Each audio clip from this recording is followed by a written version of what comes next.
நம்ம இன்னைக்கு இந்த வீடியோவில் ஒரு சூப்பரான ஈவினிங் ஸ்நாக்ஸ் தான் பார்க்க போகிறோம்.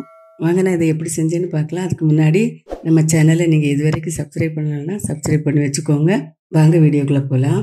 இந்த ஈவினிங் டீ கேக் பண்ணுறதுக்கு இந்த சின்ன கப்புக்கு அரை கப் அளவு வெல்லம் எடுத்துருக்கிறேன் பொடிச்சு. இதை நம்ம பாத்திரத்தில் சேர்த்துடலாம்.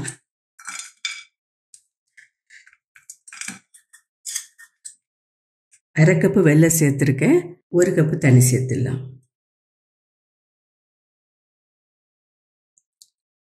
இதை நம்ம கரையை வச்சு எடுத்துக்கிட்டால் போதும், கொதிக்க வச்சு.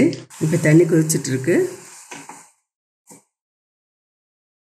கரையிற வரை வச்சுக்கிடலாம்.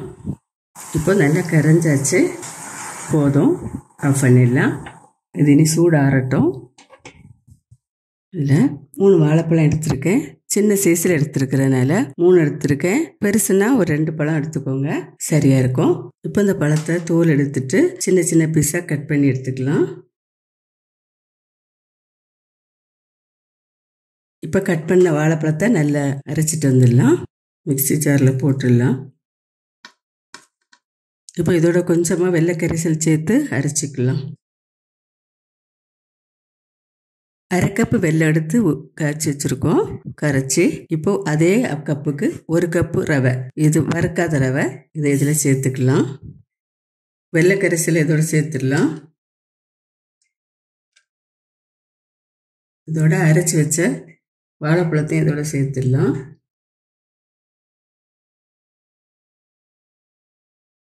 இப்போ இதை நல்லா கலந்து விட்டுடலாம். இது ஒரு 10 நிமிஷம் ஊற வச்சிடலாம். 1/4 டீஸ்பூன் வேண்டாம், கொஞ்சமாக சோடாப்பு சேர்த்துக்கலாம். நல்லா கலந்துடலாம். இது ஊறின பிறகு தேவைப்பட்டால் தண்ணி சேர்த்துக்கலாம். கொஞ்சம் மூடி வச்சிடலாம், ஒரு 10 நிமிஷம் இருக்கட்டும். இப்போது இந்த கப்புக்கு ஒரு அரை கப்பு தேங்காய் எடுத்துருக்கேன். இதை வறுத்து எடுக்கணும். துருவி தான் வச்சுருக்கேன், கட் பண்ணியும் வச்சுக்கலாம்.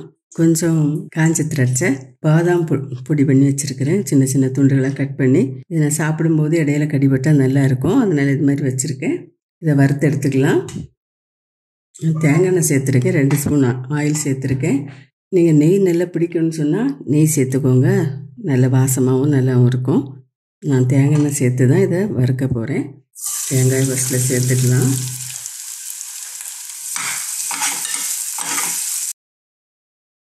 வாசம் வர வர வறுத்துக்கலாம். கொஞ்சம் கலர் சேஞ்ச் ஆகணும். இப்போ இதோட பாதாம் பருப்பையும் சேர்த்துக்கலாம். பாதாம் போடலைனாலும் டேஸ்ட்டாக தான் இருக்கும். இப்போ இதோட காஞ்ச திராட்சை சேர்த்துடலாம். இப்போ கலர்லாம் சேஞ்ச் ஆகி வந்திருக்கு பாருங்கள், இதுதான் சரியாக இருக்கும். திராட்சையும் உப்பு வரணும். இனி அடுப்பு ஆஃப் பண்ணிடலாம். இதை எடுத்து ஆற வச்சுக்குவோம்.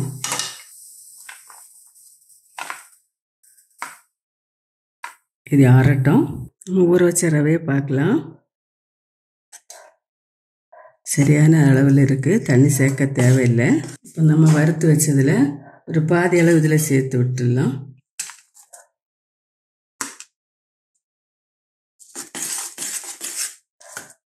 இப்போ கலந்தாச்சு.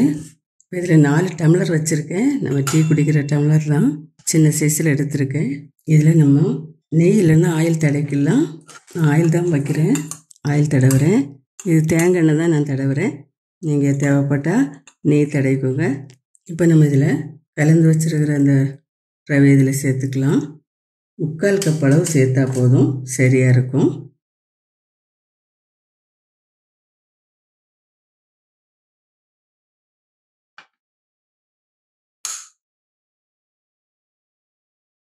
இப்போ நமக்கு 5 கப்பில் வந்திருக்கு பாருங்கள், வச்சாச்சு. இப்போ இதில் நம்ம பொரிச்சு வச்ச தேங்காய், பாதாம், காஞ்ச திராட்சை இதை அது மேலே கொஞ்சம் கொஞ்சம் போட்டுடலாம்.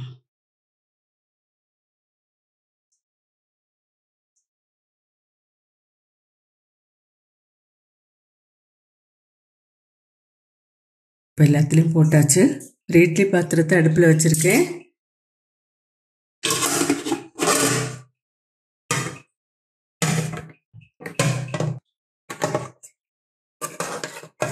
5 கப்பு இதில் வச்சுட்டேன். இப்போ மூடி போட்டுடலாம்.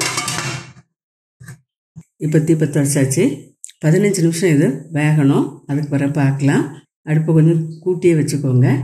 இப்போ பாருங்கள் 15 நிமிஷம் ஆகிட்டு அடுப்பை ஆஃப் பண்ணிடலாம். திறந்து பார்க்கலாம். இப்போ சூப்பராக ரெடி ஆகிட்டு இது நம்ம வெந்திருக்கான்னு பார்த்துடலாம்.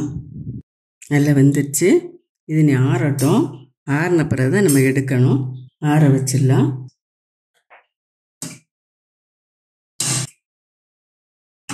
இப்போ நல்லா ஆறிடட்டும். இப்போ நல்ல சூடு ஆறியாச்சு. இதை நம்ம எடுத்துடலாம். கத்தியால் லைட்டாக எடுத்து விட்டுக்கலாம். இப்போ சூப்பராக வந்துடுச்சு.